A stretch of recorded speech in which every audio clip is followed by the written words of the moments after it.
खुदावंद के आनंद के लिए जोर से तारीफ करो, जोर से। इस वचन को सुनने के बाद आप सेम नहीं जा रहे वापिस। पहला नीति वचन में लिखा, जब परमेश्वर का आत्मा तुम पर उतरेगा तो वो अपने वचनों को तुम पर जाहिर करेगा। बहुत से लोग बाइबल को जब शरीर के अनुसार पढ़ने की कोशिश करते हैं और शरीर में पढ़ते हैं, उन्हें बाइबल समझ नहीं आती। और जब आप इस पवित्र वचन को आत्मा के द्वारा पढ़ते हैं तो परमेश्वर उस विषय में, उस स्थिति में, उस समय में आपसे क्या कहना चाहता है वो आपसे बात करता है। और बाइबल कहती है जिस व्यक्ति को परमेश्वर की बात समझ आ जाए या वो परमेश्वर की बात को सुन ले, उसकी सिचुएशंस कभी सेम नहीं रहती। एक छुटकारा पाए हुए व्यक्ति और एक बिना छुटकारा पाए व्यक्ति में एक ही चीज का फर्क है कि उसको परमेश्वर की मर्जी मालूम थी और उसने पूरा किया, और दूसरे को परमेश्वर की इच्छा मालूम नहीं थी। एक व्यक्ति पागलपन में पूरा जीवन बिता सकता है ये सोचकर कि मेरे कर्मों का फल है, लेकिन एक क्रिश्चियन उसके अगेंस्ट फाइट कर सकता है और जीत सकता है, क्योंकि परमेश्वर ने उसे बताया है कि मैंने तुम्हें सांपों और बिच्छुओं को रौंदने का और शत्रु की सारी सामर्थ पर अधिकार दिया और किसी भी वस्तु से तुम्हें कुछ भी हानि ना होगी। पहला शमूएल 3 उसकी 1 से 21 आयत में लिखा, वह बालक शमूएल अली के सामने यहोवा की सेवा टहल करता था। उन दिनों में यहोवा का वचन दुर्लभ था और दर्शन कम मिलता था। और उस समय ऐसा हुआ कि एली की आंखें तो धुंधली होने लगी थी और उसे ना सूझ पड़ता था। जब वह अपने स्थान में लेटा हुआ था और परमेश्वर का दीपक अब तक बुझा नहीं था, और शमूएल यहोवा के आराधनालय में जहां परमेश्वर का संदूक था वहां लेटा था। यहोवा ने शमूएल को पुकारा और उसने कहा, क्या आज्ञा? तब उसने एली के पास जाकर दौड़कर कहा, क्या आज्ञा? तूने मुझे क्यों पुकारा है? वह बोला, मैंने नहीं पुकारा, फिर जा लेटा रहे। और वह जाकर लेट गया। तब यहोवा ने फिर पुकार कर कहा, हे शमूएल। शमूएल उठकर अली के पास गया और कहा, क्या आज्ञा? तूने मुझे पुकारा है। और उसने कहा, हे मेरे बेटे, मैंने नहीं पुकारा, फिर जा लेटा रहे। उस समय तक शमूएल यहोवा को नहीं पहचानता था और ना ही यहोवा का वचन उस पर प्रकट हुआ था। फिर तीसरी बार यहोवा ने शमूएल को पुकारा और वह उठकर एली के पास गया और कहा, क्या आज्ञा? तूने मुझे क्यों पुकारा है? तब एली ने समझ लिया कि इस बालक को यहोवा ने पुकारा है। इसलिए एली ने शमूएल से कहा, जा लेटा रहे। यदि वह तुझे फिर पुकारे तो तू कहना, हे यहोवा कह, क्योंकि तेरा दास सुन रहा है। तब शमूएल अपने स्थान पर जाकर लेट गया। तब यहोवा आ खड़ा हुआ और पहले के समान पुकारा, शमूएल, शमूएल। शमूएल ने कहा, कह, क्योंकि तेरा दास सुन रहा है। यहोवा ने शमूएल से कहा, सुन, मैं इज़राइल में एक ऐसा काम करने पे हूं जिससे सब सुनने वालों पर बड़ा सन्नाटा छा जाएगा। अपनी हाथों को उठाकर, अपनी आंखों को बंद करके खुदावंद से बात करो, परमेश्वर, आज जो वचन मैं सुनने जा रहा हूं ये मेरी तरक्की का, मेरी आशीष का कारण हो। ये वही शमूएल है जिसको हन्ना ने परमेश्वर के भवन में दे दिया था। और बाइबल कहती है वो एली याजक के नीचे काम करता था और वो भवन के सारी सेवा में लगा रहता था। एक दिन यहोवा ने जब उसे पुकारा, हे शमूएल, हे शमूएल, बाइबल कहती जैसे ही उसने परमेश्वर की आवाज को सुना, क्योंकि उसने उससे पहले परमेश्वर की आवाज को कभी नहीं सुना था, और बाइबल कहती वो उठा और अपने जाके एली के पास, सेवक के पास जाकर बोला, क्या आज्ञा? आपने मुझे पुकारा है, बताइए क्या करूं? उसने कहा, मैंने नहीं पुकारा। उसने कहा, ठीक है, शायद गलती लग गई होगी। वो फिर जाकर लेटा और बाइबल कहती है फिर यहोवा ने पुकारा, हे शमूएल, हे शमूएल। उसने जाकर एली को कहा, तूने मुझे पुकारा है? उसने कहा, नहीं, मैंने नहीं पुकारा। जब तीसरी बार भी ऐसा हुआ और जब एली समझ गया कि परमेश्वर इसको आवाज लगा रहा है, और उसने कहा, शमूएल, अब जब परमेश्वर तुझे आवाज लगाए तो तू बोलना, हे यहोवा, क्या आज्ञा? मैं तेरा दास सुन रहा है, तू बोल, तू क्या बोलना चाहता है? अब मैं आपसे एक क्वेश्चन करना चाहता हूं। अगर इस भीड़ में आप यहां बैठे हैं, आपकी मम्मी या आपके फादर या आपका ब्रदर वो पीछे बैठा है बिल्कुल, और अभी भी अगर वो आपको पीछे से आवाज लगाए, आप हजारों लोगों में से उसे पहचान लोगे, हाँ या ना? आपका नाम अगर अमित है और पीछे से आपकी मम्मी आवाज लगाए अमित बेटा, तो आप पीछे मुड़ के देखने लोगे मेरी मां ने आवाज लगाई है। लेकिन अगर आप एक स्ट्रेंजर, एक ऐसा व्यक्ति जिसकी आप आवाज नहीं पहचानते, बाइबल कहती है मेरी भेड़ें मेरी आवाज को पहचानती हैं। हाँ, अगर आपकी मम्मी पीछे से पुकारे बेटा तो आप सुन लोगे, लेकिन अगर कोई और पुकारे तो आपको लगेगा किसी और को आवाज लगाई जा रही, मेरे को नहीं, क्योंकि वो आवाज आपने सुनी नहीं, वो आपकी अपने की नहीं। यीशु मसीह ने कहा मेरी भेड़ें मेरी आवाज को पहचानती हैं और वो मेरे पीछे चलती हैं। अब यहां पर जब परमेश्वर ने शमूएल को आवाज लगाई तो बाइबल कहती है उसकी आवाज, परमेश्वर की आवाज एली याजक की आवाज से बिल्कुल मेल खाती थी और 100% मिलती थी। ऐसा नहीं हो सकता कि आपको कोई और आवाज लगाए और आप अपने पापा के पास चले जाएं। अगर आपके पापा की आवाज आपको नहीं आई, आप बाहर देखेंगे जाके घर के कि मुझे कौन आवाज लगा रहा है, क्योंकि वो आपने वो आवाज सुनी नहीं। लेकिन अगर वो आवाज आपकी माँ ने या बाप ने या भाई ने लगाई है, आप डायरेक्ट उसके कमरे में जाके पूछोगे कि क्या बात है, आपने मुझे पुकार रहे थे, आप बुला रहे थे, बताइए क्या चक्कर है। लेकिन बाइबल यहां कहती है कि उसने यहोवा की आवाज को पहले कभी नहीं सुना था। बाइबल कहती है जैसे ही एली याजक उसको मिला और उसने कहा मैंने तुझे नहीं पुकारा, वो बड़ा हैरान हुआ, फिर वापस गया, लेटा। तीसरी बार जब परमेश्वर ने पुकारा तो फिर एली याजक की आवाज में ही पुकारा। परमेश्वर की जो वचन है उसमें एक एक बिंदु, अगर बाइबल में जहां पौलुस कहता है कि तुम दाखरस के मतवाले ना बनो परंतु पवित्र आत्मा से परिपूर्ण होते जाओ, अगर आप उसके बाद बाइबल देखेंगे तो वहां पे सेमीकोलन लगा है। ऐसा सेमीकोलन होता है, ना तो फुल स्टॉप लगा है ना कोमा लगा है। उसका मतलब होता है कि अभी सेंटेंस खत्म नहीं हुआ। आगे उसने लिखा अपने आप से भजन संहिता से बातें करते हुए, गैर भाषा में प्रार्थना करते हुए धन्यवाद। यानी अगर उसने ये कहा कि तुम पवित्र आत्मा से परिपूर्ण होते जाओ, तो सेमीकोलन का मतलब कैसे होना है। बाइबल इतनी गहरी है, इतनी वो गहरी है कि एक कोमे का, एक बिंदु का, एक फुल स्टॉप का भी पूरा उसमें कारण है। अगर बाइबल में वो जिक्र है, यहां पर बहुत बड़ा कारण था कि परमेश्वर ने शमूएल से जो बात की अपने सेवक की आवाज की मैचिंग में और पूरी तरह से अपने सेवक की आवाज के रूप में ही शमूएल से कहा हे शमूएल, हे शमूएल। बाइबल कहती है अगर इजराइलियों के छुटकारे के बीच में, उनके और परमेश्वर के बीच में कोई कनेक्शन था तो वो कनेक्शन मूसा का था। बाइबल कहती है मूसा के चले जाने के बाद अगर कोई कनेक्शन उनका और परमेश्वर के बीच का था तो वो यहोशू था, वो जीसस क्राइस्ट थे, वो पतरस था, वो पौलुस था। बाइबल कहती है कि परमेश्वर ने जानबूझ के जब शमूएल को आवाज लगाई तो उसने जानबूझ के एली की आवाज में उसको आवाज लगाई। बाइबल कहती है कलीसिया का काम जो है सिर्फ चर्च में आके बरकत को पाना नहीं है। बरकत आपको मिल जाती है जिस दिन आप यीशु मसीह को ग्रहण करते हैं अपने उद्धारकर्ता के रूप में। लेकिन जब आप चर्च में लगाए जाते हैं, रोपे जाते हैं, बोए जाते हैं ताकि आप ग्रो कर सकें, आपका मकसद, एक पेड़ को लगाने का मकसद सिर्फ उसको ग्रो करना नहीं होता, बल्कि उस पेड़ का काम होता है फल देना, उस पेड़ का काम होता है छाया देना। बाइबल कहती है जब परमेश्वर आपको चुनते हैं और अपने भवन में लगाते हैं, जो लोग एक से ज्यादा सेवकाइयों में लगे हुए हैं वो किसी काम के नहीं, मैं आपको गारंटी दे सकता हूं। एक ऐसी मेजर सेवकाई होनी चाहिए जहां से आप परमेश्वर की आवाज को ले पाते हैं, जिसको आप रियली फॉलो करते हैं। अगर आप ज्यादा सेवकाइयों को फॉलो करते हैं आप कहीं नहीं पहुंचते।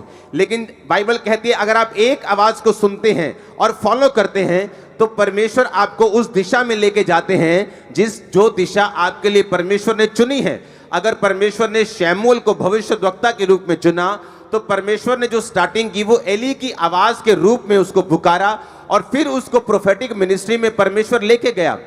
अब मैं आपको यह बात बताना चाहता हूं क्यों परमेश्वर ने उसको एली की आवाज में पुकारा? जैसे आपका जन्म हुआ मसीह में और आप कलीसिया में लगाए गए, बाइबल कहती है, पौलुस ने कहा वो कलीसिया जिसने उसकी 2 बार सहायता की लेने और देने में और दानों और सहायता में, और बाइबल कहती है उसने कहा परमेश्वर तुम्हारी हर घटी को महिमा सहित मसीह यीशु में पूरा करेगा।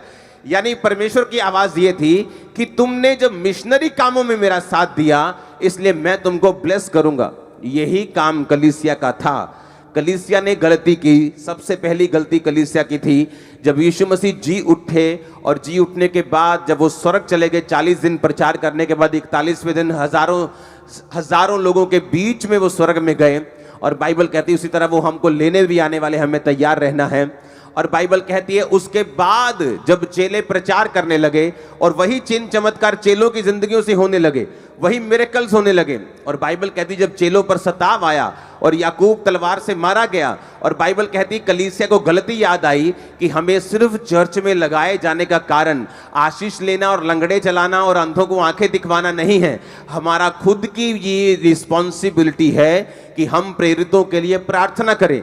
और बाइबल कहती जब पतरस को भी उन्होंने मारने के लिए पकड़ा और कलीसिया लॉ लगाकर, यानी पूरी तरह से एकजुट होकर और पूरी तरह से बिना डिस्ट्रैक्शन के, कोई 1 घंटे वाली वो 1.5 घंटे वाली प्रार्थना नहीं थी, लॉ लगाकर, मतलब लगातार वो बैठ चुके थे कि परमेश्वर से, जिस तरह लोग धरना लगा के बैठ जाते हैं कि जब तक सरकार हमारी बात नहीं सुनेगी हम उठेंगे नहीं, और जब सरकार देखती है कि धरना असली वाला ये उठेंगे नहीं तो अब आपकी बात वो सुनती, लेकिन जब उसको मालूम होता है कि ये धरना बहुत लंबा नहीं चलने वाला, वो बात को मानती नहीं। उसी तरह से परमेश्वर को मालूम है कि ये व्यक्ति जब प्रार्थना में बैठ चुके हैं, लॉ लगाकर वो प्रार्थना कर रहे हैं, और बाइबल कहती परमेश्वर ने अपने स्वर्गदूतों को रिलीज किया। वो पतरस के पास गया, जेल के अंदर जाके उसकी खुद सांकलें खोली, जेल के दरवाजे खोले, कितने पहरों में उनको रखा, कितनी लेयर्स में उनको रखा जाता था सिपाहियों के पहरे में, उन सबको छोड़कर परमेश्वर ने उसको आजाद किया, अपने घर वापस लेके गया।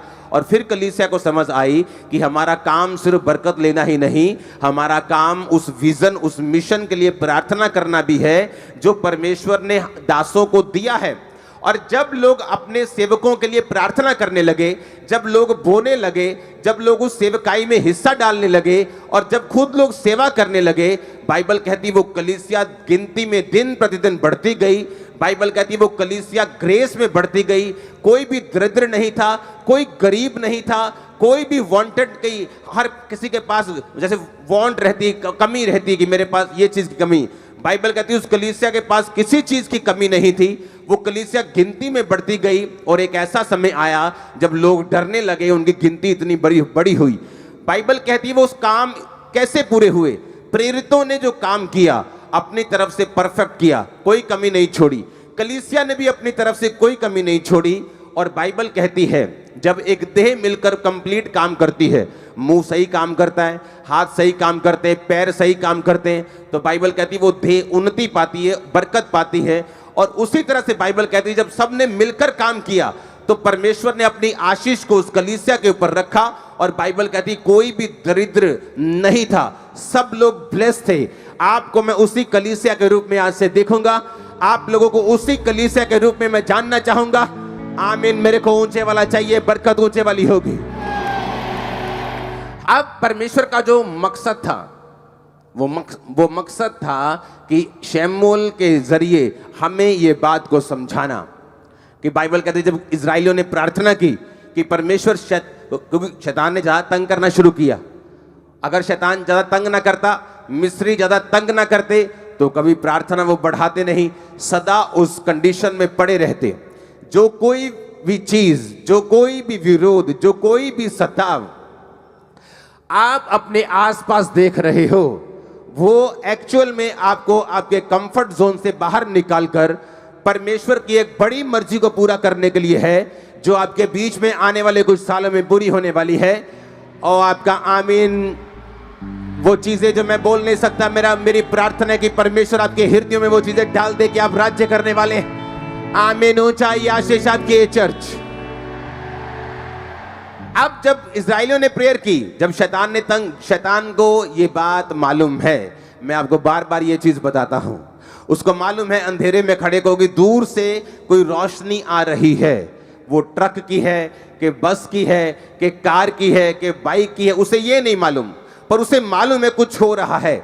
शैतान को मालूम हो चुका है कि आप लोग बढ़ने वाले हैं, ब्लेस होने वाले हैं। और इसीलिए बाइबल कहती है जब राजा को डर पैदा हो गया कि ये लोग इतने सामर्थ में बढ़ गए हैं, तो बाइबल कहती वो उन्हें दुख देने लगे, उन्हें धमकियां देने लगे।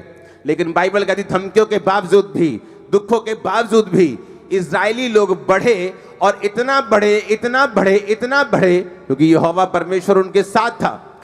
अब शैतान को मालूम है कि क्या होने वाला है, इसीलिए वो सताव का, वो विरोध का, वो हर मीडियम का यूज करेगा। लेकिन मैं आपको ये बात यीशु मसीह के इस कुर्सी से बताना चाहता हूं, वो इतना शर्मिंदा होगा, आज तक कभी ना हुआ होगा, इतना शर्मिंदा होने वाला है। वो शर्मिंदा होने वाला यीशु मसीह के सामर्थी नाम में। हालेलुया। और बाइबल कहती है जब उन्होंने प्रेयर की, परमेश्वर हमें छुड़ा, परमेश्वर ने मूसा को खड़ा किया। जब उन्होंने प्रार्थना की, परमेश्वर हमें बचा, उन्होंने यहोशू को खड़ा किया। जब उन्होंने प्रार्थना की, परमेश्वर हमें इन फलिश्तियों के हाथ से छुड़ा, तो बाइबल कहती है उसने सैमसन को पैदा किया। जब उसने फिर प्रार्थना की, परमेश्वर मुझे छुड़ा, तो उन्होंने गिदोन को पैदा किया। जब जब भी परमेश्वर ने अपने लोगों को ब्लेस करना चाहा है, परमेश्वर ने अपने लोगों को खड़ा किया है। और बाइबल कहती है कि वही लोगों की आवाज की सिमिलैरिटी में, सेम उस आवाज में परमेश्वर इसलिए बात करता है ताकि वो आपको दिखा सके, समझा सके कि ये वो जन है जिसको तूने फॉलो करना है। पौलुस कहता है तुम मुझे फॉलो करो जिस तरह मैं क्राइस्ट को फॉलो करता हूं। यानी मैं परमेश्वर से दर्शन को लूंगा, तुम्हें वो दर्शन को बताऊंगा, और अगर तुम उस दर्शन के अनुसार चलोगे, तुम और तुम्हारा घराना कभी भी सेम ना रहोगे, ना तुम्हारा फाइनेंस, तुम्हारी बॉडी, तुम्हारी सेहत, तुम्हारे बच्चे। आमीन हो चाहिए, बरकत आपकी है चर्च। हालेलुया।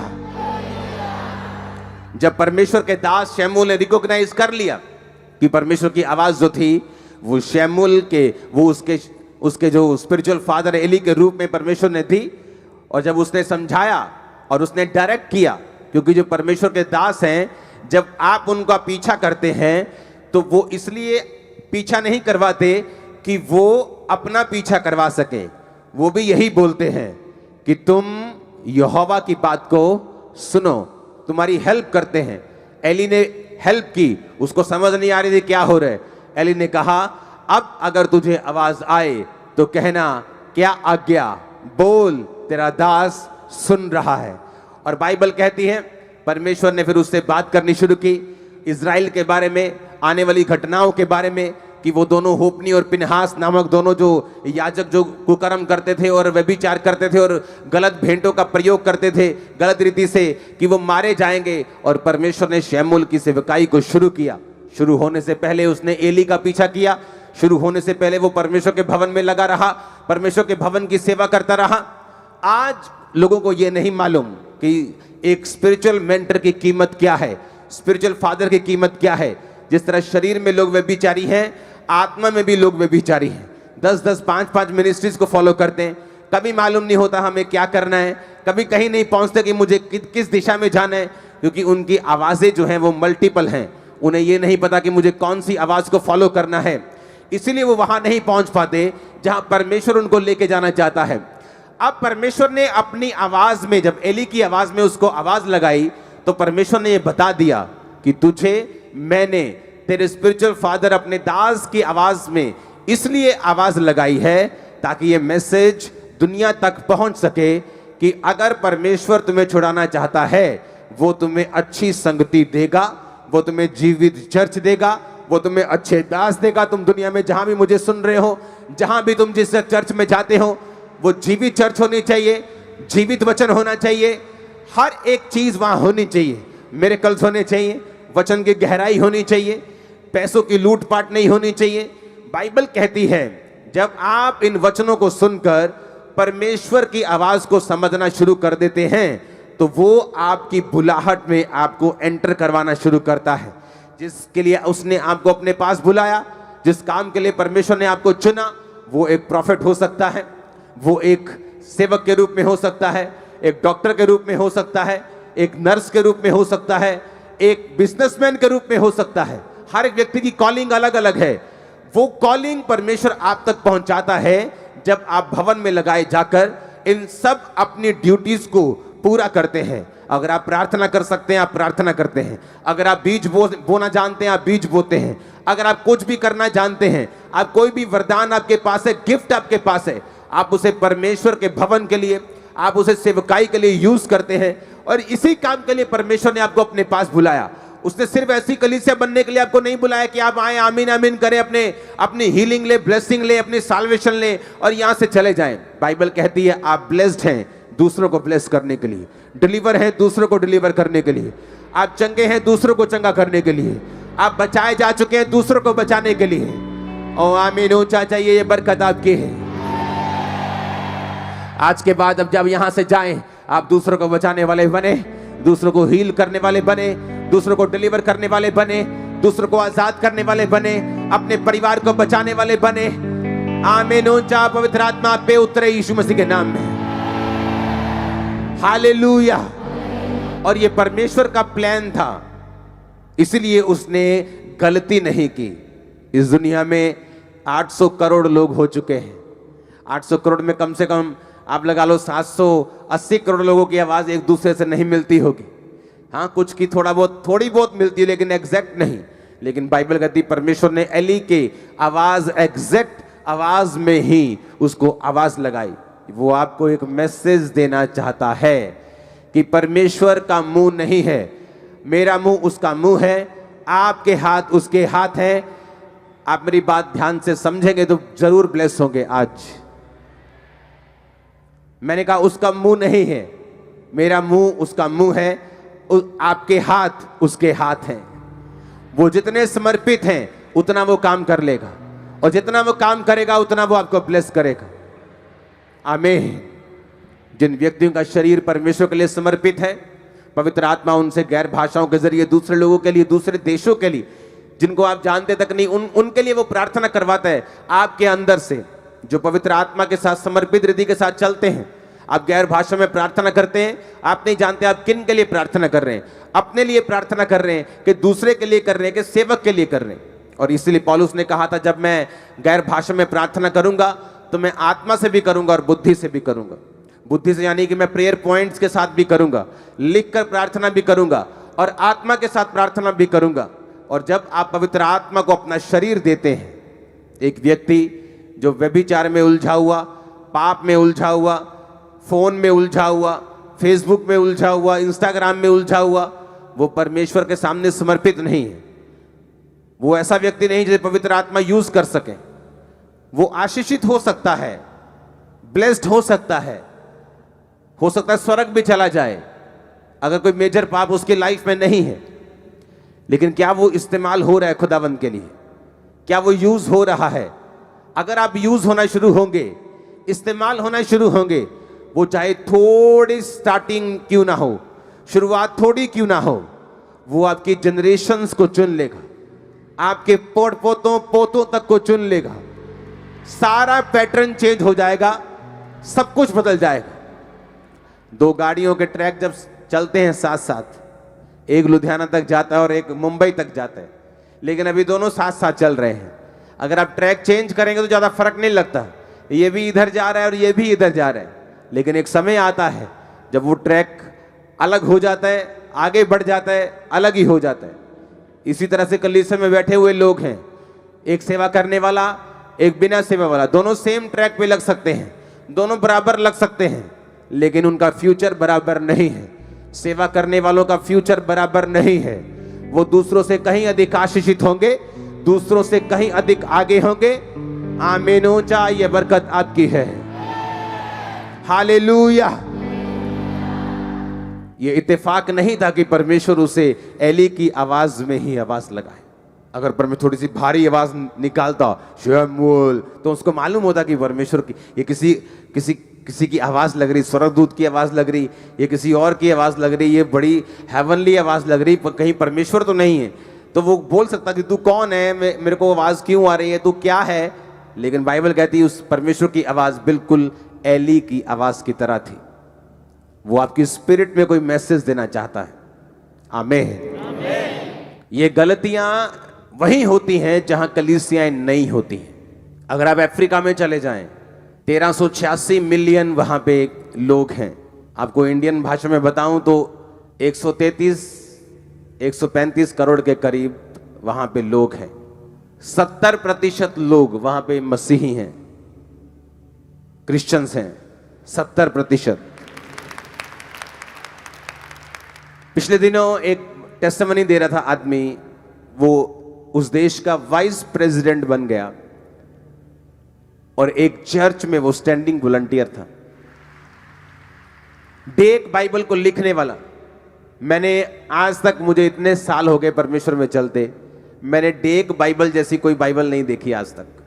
चाहे मैं उसे रोज नहीं पढ़ता हूं, मैं अपनी पर्सनल बाइबल को ज्यादा और इब्रानी यूनानी भाषा को ज्यादा पढ़ता हूं, लेकिन डेक बाइबल के जैसी कोई बाइबल इस पृथ्वी पे अब तक नहीं है। बाइबल अलग अलग नहीं है। कुछ लोग बोलते हैं बाइबल में शोध हुई है। इन्होंने दे बाइबल जो हजार शोधा हो गई हैं जी। बाइबल में एक भी शोध कभी नहीं हुई, ना होगी कभी, कभी नहीं हुई। मैं चैलेंज करता हूं। प्रॉब्लम यह है कि बाइबल लिखी गई है इब्रानी भाषा में और यूनानी भाषा में। इब्रानी भाषा इतनी बड़ी है कि अगर मैं बोलूं अपने भाई से कि मैं तुझसे प्यार करता हूं, तो इब्रानी भाषा में मतलब या यूनानी में मतलब आएगा फिलियो, भाइयों वाला प्यार। अगर आप अपने मित्र से बोलेंगे मैं प्यार करता हूं, अपनी वाइफ से बोलेंगे वो अलग है। अगर आप जीसस क्राइस्ट से बोलेंगे खुदा से मैं प्यार करता हूं, मैं अनकंडीशनल प्यार करता हूं, तो उसका मतलब है अगापे। लेकिन जब आप उसे हिंदी में या पंजाबी में लिखते हैं तो आप हर जगह लिखते हैं प्यार प्यार प्यार, ना फिलियो ना अगापे। इसीलिए क्योंकि जो ट्रांसलेट करने वाले लोग हैं उनके पास कोई ऑप्शन नहीं होता, तो उनके पास भाषा जो है वो लिमिटेड है। तो प्यार का मतलब प्यार ही है, तो वो प्यार को प्यार तब लिख देते हैं। लेकिन जब आने वाले समय में उनको भाषा को कोई अच्छा शब्द मिल जाता है, हाँ, तो वो क्या करते हैं, फिर उस बाइबल में उस शब्द को वो शोध कर देते हैं। लेकिन ओरिजिनल बाइबल वही है, वो एक बार चेंज नहीं हुई, एक भी बिंदु तक उसमें बदला नहीं है। आप समझ रहे मेरी बात को। और जब दूसरी भाषाएं जो कैपेसिटी में इब्रानी की जैसी नहीं है, इब्रानी सबसे दुनिया की पुरानी भाषा है, वो उनकी कैपेसिटी इब्रानी जैसी नहीं है किसी भाषा की। इंग्लिश में भी शोध हुई है, हर भाषा में हुई, क्योंकि जैसे ही उनको अच्छा शब्द उससे मिलता है वो उसको काट कर अच्छे और उससे भी और बेटर शब्द को लिख देते हैं। लेकिन जो ओरिजिनल बाइबल इब्रानी यूनानी में है उसमें वो ऐसा नहीं कर सकते, क्योंकि वो लिखी जा चुकी है और वो कंप्लीट है और वो पूरी है। अब ध्यान से सुनो, जब अफ्रीका में परमेश्वर के काम हुए और वहां पे मसीहत ने जबरदस्त रीति के साथ, और जब मैं मसीहियत कहता हूं तो उसका मतलब क्रिश्चियन धर्म नहीं है। हम जानते हैं कि परमेश्वर धर्म बदलने नहीं आया, हाँ या ना? नहीं तो वो सबसे कहता पहले ईसाई बनोगे तो मैं तुमको ये दूंगा, पहले ईसाई बनोगे। परमेश्वर ने कहा अगर तुम मुझ पर विश्वास करोगे, अगर तुम मुझको फॉलो करोगे, अगर तुम पापों को त्याग दोगे, अगर तुम मुझे अपना परमेश्वर कहोगे, दैट्स इट, आमीन। अब वहां पर जब क्रिश्चियनिटी और मसीहत ग्रो हुई तो वहां पर इस वचन को प्रचार किया गया। पंजाब में, इंडिया में अभी इस वचन को खुल के प्रचार जो है लोग नहीं कर पा रहे, लेकिन परमेश्वर ने मेरी ड्यूटी लगाई ये काम करने की। जब वहां पे प्रीच किया गया और उनको चर्च की और अपने पास्टर्स की अहमियत को समझाया गया। आप इमेजिन करो, डेक बाइबल ऐसी बाइबल नहीं है जितना उसने एक्सप्लेन किया है नीचे। जब वो लिखी गई, वो व्यक्ति जिस चर्च का मेंबर था, एक मेंबर ने वो बाइबल लिखी है और उस पास्टर से प्रार्थना करवाने के लिए गया कि मैंने ये बाइबल लिखी है, मुझ पे प्रार्थना कर दीजिए। बाइबल लिखने के बाद भी उसी चर्च का मेंबर रहा। आज कोई अगर एक काम कर दे, इंटरनेट पे उसके 10 व्यू भी आ जाएं, तो अपने आप को इतना कलीसिया से बड़ा समझने लगता है। उसको लगता है कि अब मुझे किसी कलीसिया की जरूरत नहीं, मैं अगर जितना कलीसिया के बाहर काम करूंगा उतना लोग मुझे ज्यादा इनवाइट करेंगे, और धोबी का कुत्ता ना घर का ना घाट का। क्योंकि आपको एक भवन चाहिए होता है जहां से आप इंस्ट्रक्शंस ले सके, जहां से खुदा आपसे बात कर सके। आपको मालूम हो कि इस मैन ऑफ गॉड की इंस्ट्रक्शन को मैंने लेना है और इसी को फॉलो करना है, दैट्स इट। किसी से नफरत नहीं करना, किसी की टीचिंग को निंदना नहीं है, लेकिन वो बाप एक होता है जिसकी आवाज को हम सुनते हैं। अब वो देखो, वो आदमी अभी भी उस चर्च में है। एक चर्च में जब पास्टर ने प्रीच किया कि जब तुम चर्च के साथ फेथफुल रहते हो और अपने दर्शन के साथ वफादार रहते हो तो परमेश्वर तुम्हें बढ़ाता है। इमेजिन करो, इलेक्शन हुए, उस व्यक्ति ने इलेक्शन लड़ने का फैसला किया, चर्च में स्टैंडिंग वॉलंटियर, उस देश का जो अफ्रीका का सबसे बड़ा 16 करोड़ की पॉपुलेशन वाला देश था, वहां को वो वाइस प्रेसिडेंट बना। वाइस सबसे बड़ा वहां प्रेसिडेंट होता है, वहां प्राइम मिनिस्टर नहीं होता। आप बोल सकते हो उप प्रधानमंत्री वहां का वो बन गया, पावर वाला व्यक्ति, जबरदस्त पावर। दूसरा व्यक्ति जो सबसे ज्यादा पावरफुल है उस देश का, और कौन था वो? चर्च का स्टैंडिंग वॉलंटियर। वहां के पॉलिटिशियंस एक भी ऐसे नहीं होंगे क्रिश्चियन जो किसी ना किसी पास्टर के अधीन ना हो। वो जाते और पास्टर से पूछते हैं परमेश्वर क्या चाहता है। लेकिन आज जब एक पॉलिटिशियन खड़ा होता है इंडिया में, वो क्रिश्चियन है, तो उसे लगता है मुझे पास्टर की जरूरत नहीं, मैं खुद ही बहुत समझदार हूं। और सब ऐसे नहीं है, अब ट्रेंड चेंज हो रहा है पंजाब में भी। आमीन। अब आपको अलर्ट रहना है, आपको ये बात समझनी है कि पास्टर का काम सुसमाचार देना नहीं, उसका काम आपको तैयार करना है, उसका काम प्रीच करना है, और आपका काम है सुसमाचार देना इंडिविजुअल लोगों को, जाना, घर घर जाकर बताना। बाइबल कहती है जितना विरोध होगा, जितना आप यीशु मसीह के काम को करेंगे, उतनी ही बरकत और उतनी ही ग्रेस जो है वो आपकी लाइफ के ऊपर आएगी। और तभी मालूम होता है कि आप एक सच्चे क्रिश्चियन हैं कि नहीं, कि आप एक डरपोक क्रिश्चियन हैं, या आप पीछे हटने वाले क्रिश्चियन हैं, या आप सिर्फ आशीषों को ढूंढने वाले क्रिश्चियन हैं, कि आप सचमुच परमेश्वर से प्यार करने वाले क्रिश्चियन हैं। बाइबल कहती है स्तिफनुस ने डरा नहीं, घबराया नहीं, और वो लोगों को प्रीच करता हुआ परमेश्वर के पास गया। वो टाइम आ चुका है पंजाब में या इंडिया में आपको प्रीच करना है कि यीशु मसीह धर्म जात को बदलने नहीं आया, और क्या है परमेश्वर का सुसमाचार, वो आप लोगों को बताना है। खुदाबंद आपके साथ होगा, आपके पांव में पांव डालेगा, आपके मुंह में उसका वचन होगा, और आपके हाथों में उसके हाथ होंगे। ओ आमीन। ऊंचा चाहिए चर्च मेरे को। आपके बच्चों के ऊपर भी पवित्र आत्मा उतरने वाला यीशु मसीह के सामर्थ्य नाम। आमीन। अब आपको इस दर्शन में अब सिर्फ एक हाथ से नहीं, दोनों हाथों से रहना है, एक आंख से नहीं, दोनों आंखों से रहना है, कंप्लीट रहना है और खड़े रहना है। लाइफ सेम नहीं होने वाली, लाइफ सेम नहीं होने वाली चर्च। Hallelujah, hallelujah. अगर आज आप अफ्रीका में देखेंगे तो वहां पर आपको डॉक्टर्स क्रिश्चियन मिलेंगे, वहां पर आपको बहुत से लोग जो हैं वो मसीही मिलेंगे, पॉलिटिशियंस मसीही मिलेंगे। क्योंकि जब पॉलिटिक्स का जिक्र होता है तो लोगों के दिमाग में यही होता है कि घपलेबाजी, गालियां, धरने, दंगे। लेकिन जो पॉलिटिक्स है वो एक्चुअल में ऐसी नहीं है। अगर आपको पॉलिटिक्स देखनी है, विदेशों में जाके देखो, ऐसे देश जो सिर्फ लोगों की बात करते हैं, लोगों के मुद्दों को उठाते हैं। अगर आज आप मसीही हैं और आपका कोई भी मुद्दा नहीं उठाया जा रहा, इसका मतलब आपके लोग वहां नहीं हैं जहां वो मुद्दे को उठा सकें। हालेलुया। आपको ये बात ध्यान में रखनी है, आपको ये समझना है, और आपको दिमाग में रखना है कि आने वाले समय में फिर आपने क्या करना है। जब आपकी आवाज को कोई ना समझे और आपकी आवाज को कोई उठने ना दे, तो आपको फैसला लेना है। आमीन। आने वाले समय में आप एक आवाज बन के खड़े होने वाले हो। खुदा को आप पर प्राउड होगा, मैं आपको बता रहा हूं। आमीन। अपने हाथों को उठाओ। Thank you Jesus. हमारे YouTube चैनल को सब्सक्राइब करें ताकि आप परमेश्वर के गहरे भेदों को जान सकें कि कैसे आप परमेश्वर में बढ़ सकते हैं, कैसे आप दुष्ट आत्माओं से, नशों से, बीमारियों से और वंशों के श्रापों से आजाद हो सकते हैं।